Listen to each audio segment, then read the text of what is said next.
Mandela effekti. Həqiqət zamanla sürüşür və öz reallığını dəyişir.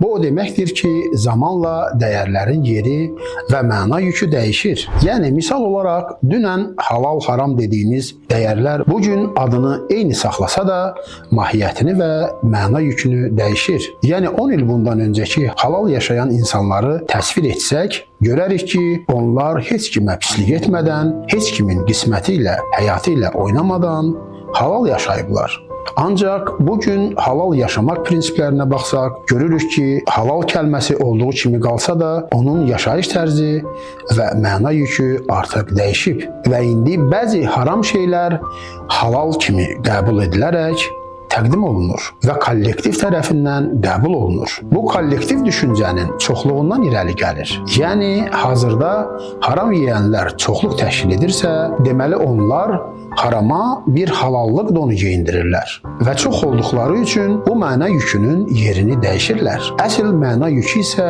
10 illiklərə tab gətirməyib, zamanla yerini sürüşən reallıqlara verir. Onun üçün həyatda mütləq heç nəyin olmadığını görürük.